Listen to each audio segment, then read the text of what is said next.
Friends ఎలా ఉన్నారు friends మన భారతదేశంలోని ప్రతి రాష్ట్రానికి ఒక ప్రత్యేకమైన గుర్తింపు సంస్కృతి సాంప్రదాయాలు ఉన్నాయి. అయితే ఈ రోజు ఈ వీడియోలో మనం తెలుసుకోబోయే రాష్ట్రం ఎలాంటిదంటే ఈ రాష్ట్ర రాజధాని అయిన ముంబై నగరం. ఆ రాష్ట్రంలోనే కాదు మన భారతదేశంలోనే అతి పెద్ద నగరంగా చెప్పబడుతుంది. ఏషియాలోని సెకండ్ లార్జెస్ట్ స్లమ్ ఏరియా అయిన ధారావి ఈ రాష్ట్రంలోనే ఉంది. ఇంకా ఆసియాలోని అతిపెద్ద వ్యభిచార కేంద్రమైన కామాటిపుర ఈ రాష్ట్రంలోనే ఉంది. ఆ ప్రాంతం మరేదో కాదు, మొఘల్ చక్రవర్తులను గడగడలాడించిన హైందవ ధర్మరక్షణ కోసం పోరాడిన మరాఠా యోధుడు ఛత్రపతి శివాజీ మహారాజు పుట్టినిల్లు అయిన మహారాష్ట్ర.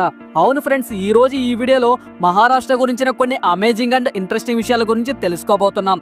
కాబట్టి ఈ వీడియోలో చాలా ఇన్ఫర్మేషన్ ఉంటుంది. సో ఈ వీడియోని ఎక్కడా స్కిప్ చేయకుండా పూర్తిగా ఎండ్ వరకు చూడండి. అలాగే ఈ వీడియోకి మీ సపోర్ట్ గా జస్ట్ లైక్ చేయండి చాలు. ఇలాంటి మరెన్నో అద్భుతమైన వీడియోలను మీరు మిస్ కాకుండా ఉండాలి అంటే మన ఛానల్ కి ఇప్పుడే సబ్స్క్రైబ్ చేసుకొని పక్కనే ఉన్నటువంటి బెల్ ఐకాన్ క్లిక్ చేసి యాక్టివేట్ చేసుకోండి. ఫ్రెండ్స్, మహారాష్ట్ర భారతదేశంలోని వైశాల్య పరంగా 3వ అతిపెద్ద రాష్ట్రం, జనాభా పరంగా 2వ అతిపెద్ద రాష్ట్రం. ఈ రాష్ట్రానికి గుజరాత్, మధ్యప్రదేశ్, ఛత్తీస్గఢ్, తెలంగాణ, కర్ణాటక, గోవా రాష్ట్రాలు సరిహద్దులుగా ఉన్నాయి. దీని పశ్చిమాన అరేబియా సముద్రం ఉంది. మహారాష్ట్ర రాజధాని ముంబై. ఇది ఈ రాష్ట్రానికే కాదు దేశానికే అతిపెద్ద నగరం. 1947వ సంవత్సరంలో స్వతంత్రం తర్వాత ముంబై ప్రెసిడెన్సీలోని మహారాష్ట్ర నాగపూర్తో పాటు మరికొన్ని రాజ్య సంస్థానాలను కలిపి 1950లో బొంబాయి రాష్ట్రం ఏర్పడింది. ఆ తర్వాత 1960 మే 1న బొంబాయి రాష్ట్రాన్ని విభజించి మహారాష్ట్ర, గుజరాత్ రాష్ట్రాలను ఏర్పాటు చేశారు. ఈ రాష్ట్రం వైశాల్యం 38,000 చదరపు కిలోమీటర్లు. ఈ రాష్ట్ర రాజధాని అయిన ముంబై భారతదేశ ఆర్థిక రాజధానిగా అలాగే బాలీవుడ్ మూవీ ఇండస్ట్రీకి రాజధానిగా ఉంది. అంతేకాదు దేశంలో ఉన్న అన్ని రకాల వాణిజ్య సంస్థల ప్రధాన కార్యాలయాలు ఈ ముంబై నగరంలోనే ఉన్నాయి. ఇంకా ముంబై స్టాక్ ఎక్స్చేంజ్ లావాదేవీల కేంద్రంగా ఉంది. మహారాష్ట్ర యొక్క మొత్తం జనాభా దాదాపు 12,83,00,000. వీరిలో దాదాపు కోట్లకు పైగా జనం ఒక్క ముంబై నగరంలోనే నివసిస్తున్నారు.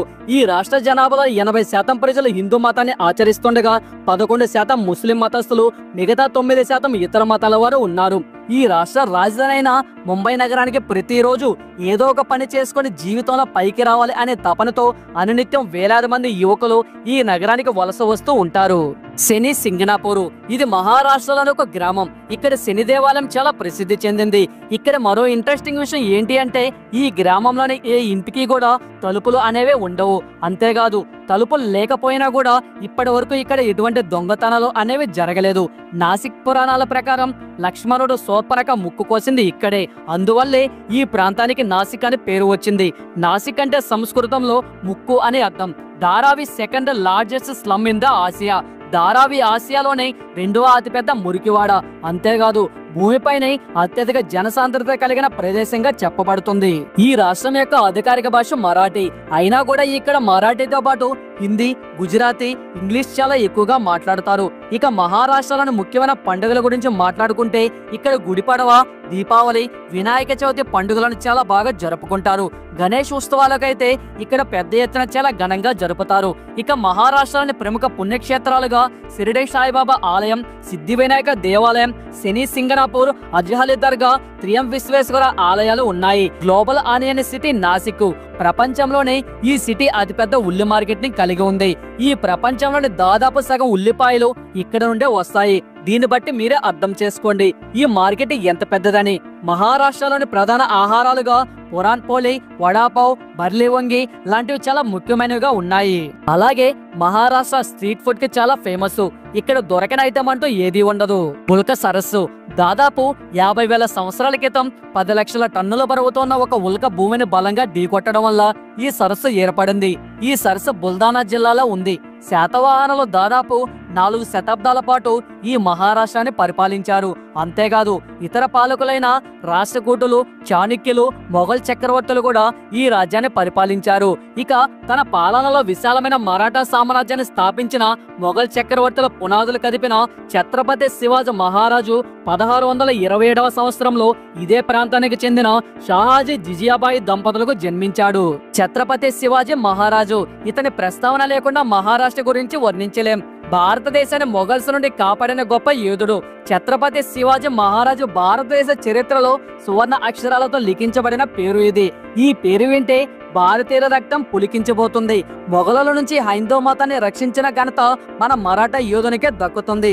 దాదాపు 27 ఏళ్ల పాటు యుద్ధంలో ఎన్నో రాజ్యాలను గెలిచి మిగతా రాజులందరికీ ఆదర్శంగా నిలిచిన ఛత్రపతి శివాజీ మహారాజు 3 వారాల పాటు తీవ్ర జ్వరంతో బాధపడి 1680 ఏప్రిల్ 3న రాజ్కాండ్ కోటలో మరణించాడు.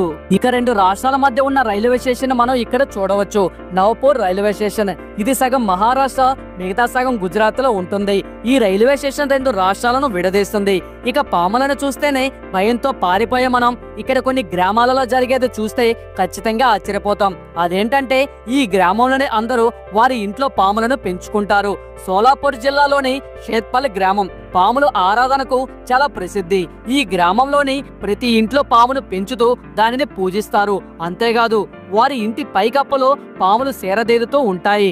ఆశ్చర్యపరిచే విషయం ఏమిటంటే ఇక్కడ పాములు ఇంతవరకు ఎవరిని కూడా కరిచిన దాఖలాలే లేవు. అయితే ఇంత గొప్ప నగరమైన ముంబై వెనుక ఒక చీకటి సామ్రాజ్యం కూడా దాగి ఉంది. అమాయక అమ్మాయిల రక్త మాంసమే పెట్టుబడిగా సాగే వ్యభిచార వ్యాపారం ముంబై మహానగరంలో దశాబ్దాలుగా కొనసాగుతుంది. ఈ అమ్మాయిలు తమ శరీరాన్ని బ్రోకర్ల పాలిట కాసులు కురిపించే మిషన్లుగా మారుతున్నారు. తామాటిపుర ఆసియాలోనే అతిపెద్ద వ్యభిచార కేంద్రం. ఎంతో మంది అమ్మాయిలు తమ సర్వస్వాన్ని కోల్పోయి ఇక్కడ నిర్జీవంగా పడి ఉన్నారు. ఇక్కడికి వచ్చే వీటులను టోకన్ల లెక్కన లెక్కిస్తారు. వారానికి వీరు కనీసం 100 టోకన్లైనా తీసుకోవాల్సి ఉంటుంది. అంటే ఒక మహిళ వారానికి 100 మందితో అయినా పడుకోవాలి. ఇక్కడ ఉన్న ఈ వ్యాపారం రోజు రోజుకి వారి కార్యకలాపాలను చుట్టుపక్కలకు విస్తరిస్తున్నారని స్థానికులు గొడవలకు కూడా దిగుతూ ఉంటారు. సో ఫ్రెండ్స్, చూశారు కదా మహారాష్ట్ర గురించిన కొన్ని అమేజింగ్ అండ్ ఇంట్రెస్టింగ్ విషయాల గురించి. మరి ఈ వీడియో కనుక నచ్చినట్లయితే ఒక లైక్ చేసి ఈ వీడియో మీద మీ అభిప్రాయం ఏంటి అనేది కామెంట్ రూపంలో తెలియజేయండి. అలాగే ఇలాంటి మరెన్నో ఇంట్రెస్టింగ్ వీడియోస్ కోసం వెంటనే మన ఛానల్ ని సబ్స్క్రైబ్ చేసుకోండి. Thanks for watching. నెక్స్ట్ వీడియోలో మళ్ళీ కలుసుకుందాం. జై హింద్ అండ్ జై భారత్.